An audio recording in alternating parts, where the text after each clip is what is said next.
ለምንድነው በየቀኑ የልብ ሰላም ለምን አጣው? ተስፋዬ ለምን መነመነ? በውስጥ የሚታገል ይተኛል ግን እንቅልፍ ለሌለው ለዛ ሰው አንድ መልእክት አለኝ። በእውነት እግዚአብሔር በልብ ያሳደረው መቆጣት አልፈልግም፣ ቁጣዬን ግን መግራት አቃተኝ። ከሚስቴ ጋር ካለቃዬ ጋር እና ጸጸታለሁ ከተቆጣው በኋላ ለምን እና መታገስ ፈልጋለሁ፣ ግን አንደበቴ በጣም ሲፈጥን ነው ማየው። ደግሞ በዛ መጸጸታለሁ መልሼ ለምን በጽድቅ መኖር ያቅተኛል እየፈለኩ እና የብዙዎች አመጽ ውስጥ ስገባ ህሊናዬ ይወቅሰኛል። ለምን ለረጅም ጊዜ የማይቋረጥ በእኔና በቤተሰቤ ውስጥ ተደጋጋሚ ችግር አለ። ለምን አይንከባለልም? በእነዚህ ዙሪያ እግዚአብሔር መልስ እንዲሰጠን ነው በፊታችሁ የቆምኩት። እግዚአብሔር እንዲያስተምረን እንጸልያለን። አመሰግናለሁ። ሁሉ ጊዜ የዕለታዊ መልእክት ያለ ለልባችን ጥያቄ ጌታዊ በቃል የምትመልስ ለሚሰማ የምትናገር ጌታ ዛሬ በፊትነንና ይሄ መልእክት ለመጣላት ለዛች ነፍስ በኢየሱስ ስም መዳን ይሁን። ጌታዊ ማምለጥ ይሁን። ስለነበረን ጊዜ ስለሚኖረንም እናመሰግናለን። ክብር ለአንተ ይሁን። አሜን። መዝሙረ ዳዊት ምዕራፍ 4ን ታወጣላችሁ። ከዚህ በፊት አንዳንድ ቦታዎች አገልግያለሁ። መዝሙረ ዳዊት ምዕራፍ 4 በጌታችን በኢየሱስ ስም አነባለሁ። 8 ቁጥሮች ነው ያሉት። የጽድቅ አምላክ በጠራሁት ጊዜ መለሰልኝ፣ በጭንቀቴ ማሰፋልኝ። ማረኝ፣ ጸሎቴንም ስማ። እናንተ የሰው ልጆች እስከ መቼ ድረስ ልባችሁን ታከብዳላችሁ? ከንቱ ነገርን ለምን ትወዳላችሁ? ሐሰትንም ለምን ትሻላችሁ? እግዚአብሔር በጻድቁ እንደተገለጠ እወቁ። እግዚአብሔር ወደ እርሱ በጠራው ጊዜ ይሰማኛል። ተቆጡ፣ ነገር ግን ኃጢአትን አታድርጉ። በመኝታችሁ ሳላችሁ በልባችሁ አስቡ፣ ዝም በሉ። የጽድቅን መስዋዕትም ሰው፣ በእግዚአብሔርም ታመኑ። በጎን ማን ያሳየናል የሚሉ ብዙ ናቸው። አቤቱ የፊት ብርሃን በላያችን ታወቀ። በልቤ ደስታን ጨመርክ። ከስንዴ ፍሬና ከወይን ዘይት ይልቅ በዛ። በሰላም እተኛለሁ አንቀላፋለሁም። አቤቱ አንተ ብቻህን በእምነት አሳድረኸኛል። አሜን።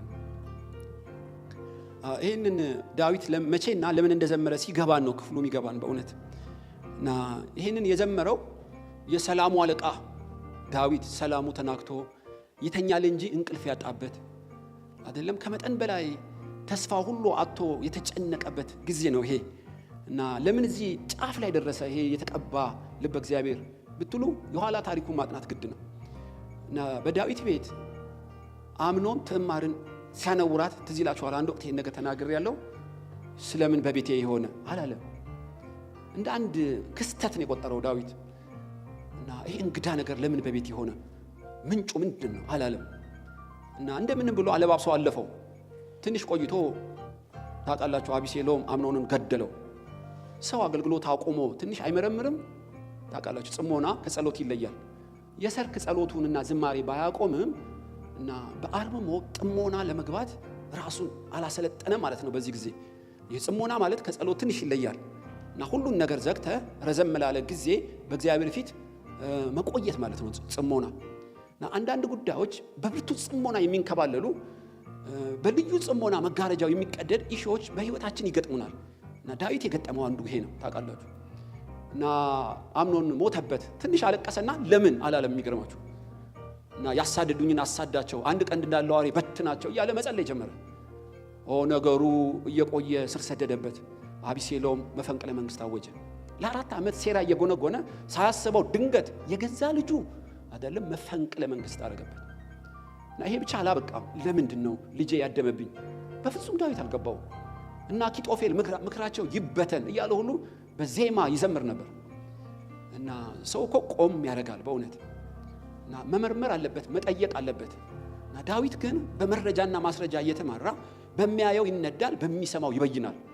ውትብትብ አለበት ህይወት እና ይባስ ብሎ በድንኳን ሰው ሁሉ እያየ 10ሩን የዳዊት ዕቁባቶች አቢሴሎም እያንዳንዱን ተገናኛቸው፣ አዋረደው ማለት ነው። ለምን አላለም ዳዊት? እንዲያውም በመጽሐፍ ቅዱስ ላይ ሁለተኛ ሳሙኤል 18:2 ላይ ሰራዊቱን ሰብቆ አቢሴሎምንና ይሄን ሁሉ ያደረጉብኝን እዋጋለሁ እወጣለሁ ከናንተ ጋር አላቸው። ደም ወደ ማፋሰስ ምሽግ መቆፈርና ጠበንጃና ሽጉጡን ማስተካከል ጀመረ። ስለምን ይሄ ሁሉ ሆነብኝ ብሎ አልጠየቀም እና ይጸልያል። በርግጥ ያነባል፣ ይሰብካል፣ ያስተዳድራል እኮ የአምላክን ፊት ለመፈለግ እና በአመት አንዴም ሁለቴም ሊሆን የሚገባው ነገር ነው። እና በብርቱ ጽሞና አንኳኩ እንጂ ኳ አድርጎ አልተባለም። ታውቃላችሁ የነገሩን ምስጢር እስኪያውቅ ማንኳኳት አልቻለም። በኋላ እግዚአብሔር ሕዝቡን ተውሶ በዳዊት ፊት ቆመበት። እንዲያውም ሁለተኛ ሳሙኤል 18:2 ላይ ኖ ከኛ ጋር ለጦርነት አትወጣም ማለት እወጣለሁ አትወጣም። ለምንድን ነው የማልወጣው? ከኛ ከ10,000 ስለምትበልጥ እዚሁ በከተማ ሆነ በጸሎት እርዳን አሉት። ጠባቂ አኖሩለት፣ ለአገልግሎትና ለውጊያ እንዳይወጣ ቆለፉበት። ለመጀመሪያ ጊዜ ዳዊት ለብቻው በትንሽ ቤተ መንግስት ውስጥ ተቆለፈበት። ያውም እውነተኛው ቤተ መንግስት አይደለም። በአንድ ከተማ ዳርቻ አያቸው ያደፈጡ እንዳይመቱት በስውር በጠባቂ በአንድ ቤት ተዘጋበት። በዚህ ሰዓት ሳይወድ በግድ እንደ ልጅነቱ ሳይነክስ በፊት እንደነበረው ጥልቅ የጽሞና ጊዜ ለብቻው ለረጅም ሰዓት ከእግዚአብሔር ጋር አሳለፈ። በዚህ ሰዓት ነው ይሄን የዘመረው። እንደ ነገ ከልጁ ከአቢሴሎም ጋር ሊዋጋ የጦርነት መለከት ሊነፋ አንድ ቀን ሲቀረው ዳዊት በእግዚአብሔር ፊት ጥልቅ ጽሞና ውስጥ ገባ እና በዚህ ሰዓት የዘመረው መዝሙር ነው የምላችሁ። እና ቁጣውን መግራት አቅቶታል። እንደነ ቃኤል እኔ የወንድሜ ጠባቂ ነኝን? ፊቱ ሲጠቁር ለምን ብሎ አይጠይቅም? ወንድሙን ለመግደል አጋንንት ሲያደባበት ለምን አላለም? ጥቂት እኮ ለምን ብሎ ቢጠይቅ በጽሞና ቢማከር በእውነት እግዚአብሔር ያናገረው ነበር። እና አንዳንዴ በህይወታችን እንደዚህ ይሆናል። እና ሳራ ቤት ምስቅልቅል ሆኗል። እና አጋር ስታረግዝ በእኔና በአንተ መሃል እግዚአብሔር ይፍረድ ነደደ ቤቱ። ሳራ እስከ ዛሬ እንዲህ አልነበረችም። አብርሃም እንዲህ አልነበረም። እንግዳ ነገር በቤቴ ለምን ሆነ ሰው አይልም። ከመክሰስና ከመከሰስ በፊት የነገሩን ምንጭ ሳራ አላወቀች። ከነገሩ በላይ ያስቸገራት እና ስለ ነገሩ ምንጭ መሳቷ ነው ዋጋ ያስከፍላት በእውነት። እና በመጽሐፍ ቅዱስ ስለዚህ ነው መዝሙረ ዳዊት ምዕራፍ 4 ያነበብኩላችሁ። እዛ ቁጭ ብሎ እየጸለየ ሳለ የጽድቅ አምላክ በጠራሁት ጊዜ መለሰልኝ፣ በጭንቀቴም አሰፋህልኝ፣ ማረኝ፣ ጸሎቴንም ስማ። ለመጀመሪያ ጊዜ ዳዊት አቢሴሎም ነው አኪጦፌል ነው አይደለም ጥፋተኞች እነሱ ናቸው እያለ ከማሳበብ ይልቅ አንድ ጸሎት በቅድሚያ ጸለየ። ጌታ ሆይ ያውቃለሁ አንተ ጻድቅ ነህ፣ በደረሰብኝ ሁሉ አንድ ነገር እለምንሃለሁ፣ ማረኝ። ይሄ ማረኝ የሚለው ከየት መጣ ብትሉ በጥልቅ ጽሞና ውስጥ የዚህ ሁሉ የማዕበሉ ምክንያት እሱ እንደሆነ ገባው ማለት ነው። እኔ አይደለሁ እንዴ ከቤርሳቤ ጋር ያነወርኩት? ባሏን ኦሪዮንን የገደልኩት እኔ አይደለሁ? ናታን ከቤተ ሰይፍ አይርቅም አላለኝምን? የዚህ ሁሉ የማዕበሉ ምክንያት ምንድነው የሚል እዚህ አካፍያለሁ ትዝ ይለኛል። እኔ አይደለሁምን? እለምንሃለሁ አለ። በዚህ ሰዓት ነው ሰላሙ የተመለሰለት፣ ተስፋው የተመለሰለት፣ ብርሃን የበራለት። በጽሞና ውስጥ ሆኖ ራሱን ማየት ቻለ። ጥልቅ ጽሞና ካላደረግን ራሳችን ከራሳችን እንሰወራለን። ይገርማችሁ ኢቭን ማንነትን ማየት አትችልም። መስታወት ከፊት እንደተነሳ ይሆናል ማለት ነው። ዳዊት ማረኝ ብሎ ጸለየ ማለት ነው። እና ራሱን አየ፣ ገባው፣ የማዕበሉ ምንጭ ገባው ዳዊት። እና ጽሞና በሚያደርግበት ሰዓት ዋናውን አስኳሉን እንደ እንዝርት ያዞረውን ብዙ ዋጋና ጊዜ ያስከፈለውን ያለ ፍሬ ዘመኑን ያስረጀውን ምስጢሩን አወቀው። መፍትሄውንም አውቆታል በእርግጥ።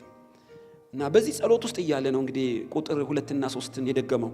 እናንተ የሰው ልጆች እስከ መቼ ድረስ ልባችሁን ታከብዳላችሁ? ከንቱ ነገር ለምን ትወዳላችሁ? ሐሰትን ለምን ትሻላችሁ? እግዚአብሔር በጻድቁ እንደተገለጠ እወቁ። እግዚአብሔር ወደ እርሱ በጠራው ጊዜ ይሰማኛል ይልና ቁጥር 4 አዲስ መገለጥ። ተቆጡ፣ ነገር ግን ኃጢአት አታድርጉ። ራሱ ዳዊት ተቆጥቶ ነበር። በአቢሴሎም ተቆጥቶ ነበር። በወታደሮች መፈንቅለ መንግስት ባደረጉት ተቆጥቶ ነበር። አሁን ቁጣውን በመግራት ራሱን መግዛት ቻለ። እንዲያውም ከሱ አልፎ ለአቢሴሎምና ለጦሩ ግሩፕ ትንቢታዊ መልእክት ያስተላልፋቸው ጀመር። አቢሴሎም ፈቅድልሃለሁ፣ ተቆጣ። ለምን ፈቀድክልኝ? እንዴ አምኖን ትዕማርን ሲያነውር ፍትህ አልበየንኩማ። ለምን እንድቆጣ ፈቀድክ? ለኔ አቢሴሎምም ለትዕማርም ቶሎ ካሳ አላመጣህልንማ አይደለም? ፍትህን አልበየንኩማ። ስለ ለአንድ ልጅ አድልቻለሁ እና ፈጥኜ አቢሴሎም እንደሚገባ አላስተናገድኩም። ልትቆጣ መረጃ አለ በእኔ ላይ። ግን አንድ ነገር ለምንሃለሁ፣ ቁጣ ወደ ኃጢአት እንዳይቀየር ቁጣህን ግረው። ስለዚህ በጽሞና ውስጥ ያለ ሰው አንድ ጉልህ ምልክት አለው። ቁጣ በገጠመው ጊዜ ራስን መግዛት፣ ቁጣውን መቆጣጠር ይችላል ማለት ነው። እስቲ በሚስት ላይ የምትቆጣ ሰው አለ እዚህ ጉባኤ ይመስለኛል። በእውነት አትፈልገውም እኮ ግን ራስን መግዛት ለምን አቃተ? መድኃኒቱ አንድ ነው። እና ራስን መውቀስም መድኃኒት አይሆንም። በእውነት ረዘም ያለ በእግዚአብሔር ፊት ጥሞና ብታረግ ቁጣን መግራት የምትችልበት ጸጋ ይሰጣል። እንዲያውም አንዳንዶቻችሁ ሰላም አላችሁ አይደለም? ግን ይሄ ጽሞና ችግር በተነሳ ሰዓት የምታደርጉት አይደለም። በሚረባ ጊዜ የሚያስፈልግ ጸጋ እንድታገኝ በምቹ ጊዜ ወደ ፈጣሪ መጸለይ አለብህ። ከፊታችን የሚመጣ ቁጣ አለን። ያልተገራ ቁጣ በመለከት ይጀመር ይሆንን? ባለፈው ብዙ ዋጋ ከፍለናል። አሁንስ በአንዳንድ ቦታ የምንሰማው ለምንድን ነው? ተቆጡ፣ ልክ ነው። ነገር ግን ቁጣችሁን ግሩት። ያልተገራ ቁጣ ምን ማለት ነው? ዛሬ ጽሞና ህይወት የሌለው በእግዚአብሔር ፊት ጸጋን የማይለምን የሚያስቆጣ ነገር ሲገጥመው ራሱን መግዛት አይችልም። ስለዚህ ነው ዳዊት የተማረው ልጄ አቢሴሎም እኔ አትቆጣ አልልህም ሰው ነህና። ብዙ የተዛባ ፍትህ ያልተበየነ ብዙ ነገር ገጥሞ ሊሆን ይችላል። ነገር ግን ቁጣን ለመግራት እንድትችል እኔ ያገኘሁትን የጸጋ ምስጢር ልንገርህ። በቤቴ ስራዬን አቆሜ በጽሞና ስቀመጥ ጸጋን አገኘሁ። ስለዚህ ልጄ ሆይ ወደ አርምሞ ግባ፣ ወደ ጽሞና ግባ። ቁጣን መግራት ያኔ ትችላለህ።